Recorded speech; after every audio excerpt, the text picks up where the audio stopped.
Lebanon में आतंकी संगठन हिजबुल्लाह के पहले पेजर और फिर वॉकी टॉकी ब्लास्ट से जो उनके बीच खलबली मची थी, उसके बाद इजराइल ने एक नए तरीके से जबरदस्त जंग छेड़ दी है। इजराइल ने बीती शाम और देर रात दक्षिणी लेबनान में दर्जनों हवाई हमले किए। लेबनान की सुरक्षा एजेंसियों ने कहा कि 7 अक्टूबर को गाजा युद्ध शुरू होने के बाद से हिजबुल्लाह ने उत्तरी समुदायों पर रोजाना सीमा पार हमले शुरू कर दिए थे। उसके बाद से इजराइल की ओर से यह की गई अब तक की सबसे भीषण बमबारी में से एक है। इजरायली सेना ने कहा कि लड़ाकू विमानों ने दक्षिणी लेबनान में 100 से अधिक हिजबुल्लाह के रॉकेट लॉन्चरों पर हमला किया, जो इजराइल पर उसी समय हमले के लिए पूरी तरह से तैयार थे। इजराइल ने कहा कि कुल मिलाकर लॉन्चरों में लगभग 1000 लॉन्च बैरल शामिल थे, जिसका शक इजराइल को था। और जैसे ही इजराइल को पुख्ता जानकारी मिली, इजराइल ने जबरदस्त पलटवार किया।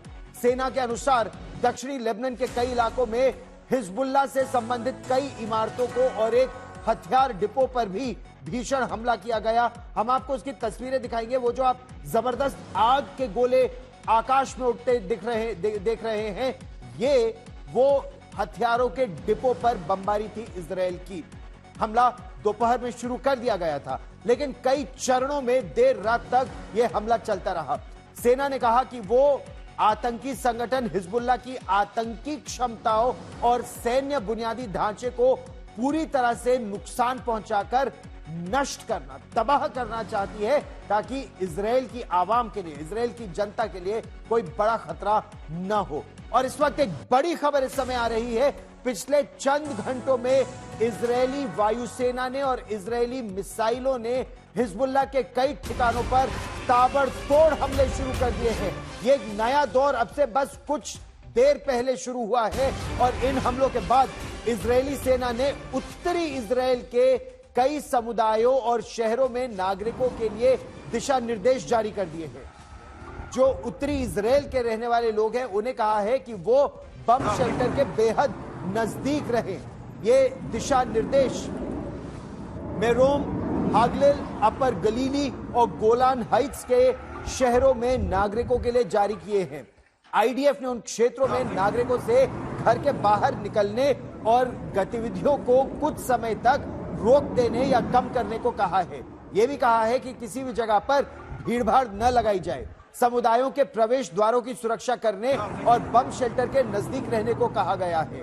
अगले आदेश तक ये दिशा निर्देश लागू रहेंगे और यह साफ तौर पर दर्शाता है कि कितना जबरदस्त हमला इजराइल ने अभी अभी हिजबुल्लाह के ठिकानों पर करना एक बार फिर शुरू कर दिया है।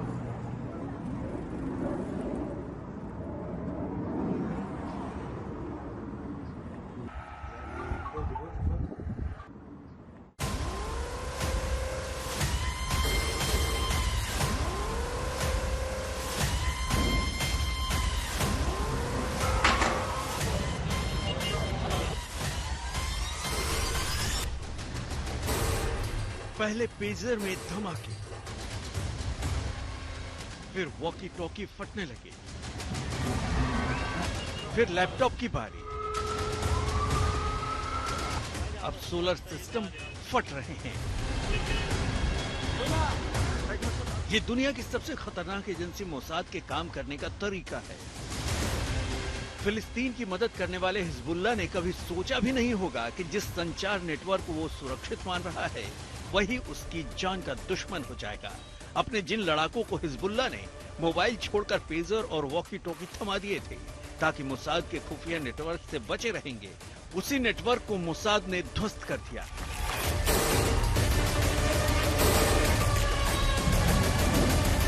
लगातार 2 दिन तक बेरूत से लेकर लेबनान के दूसरे शहरों में धमाके होते रहे। कभी बाजार में पेजर फटा, कभी सब्जी मंडी में पेजर में एक खतरनाक धमाका हुआ। अब तक इन धमाकों में 37 लोगों की मौत हो चुकी है और 3000 से ज्यादा लोग घायल हैं। अब भी लेबनान में पेजर और वॉकी टॉकी सुरक्षित नहीं है। हद तो तब हुई जब एक आतंकी के जनाजे में भी धमाका हो गया। लोग शोक जताते हुए गुजर रहे थे और तभी एक जोरदार धमाका हो गया। जनाजे में अफरा तफरी मच गई। और अब इजराइल ने लेबनान और हिजबुल्लाह पर फिर एक बड़ी चोट की है। इजराइल ने अब साउथ लेबनान पर एयर स्ट्राइक कर दिया है। ये उसी हमले की तस्वीरें हैं। उधर हिजबुल्लाह चीफ नसरुल्लाह का भाषण खत्म हुआ और इस बीच इजराइल ने बड़ा हमला कर दिया। इजराइल के फाइटर जेट ने 2 घंटे तक साउथ लेबनान के ऊपर उड़ान भरी और कई रॉकेट लॉन्चर ठिकानों को तबाह कर दिया। कुल मिलाकर ऐसे 52 हमले करने का दावा किया गया है। लेबनान की एजेंसियों ने कहा है कि साउथ लेबनान में 100 रॉकेट लॉन्चर ठिकानों पर हमला किया गया। हालांकि इजराइल ने दावा किया है कि ये वो रॉकेट लॉन्चर ठिकाने थे जहां से इजराइल पर हमले किए जाते थे, इसलिए उसने इनको निशाना बनाया।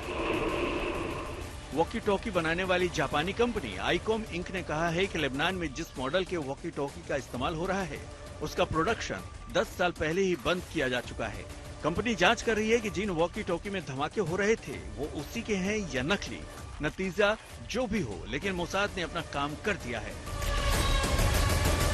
नसरुल्लाह कड़े एक्शन की बात करता रहा और भाषण खत्म होते ही इजराइल ने हिजबुल्लाह को उसकी औकात बता दी।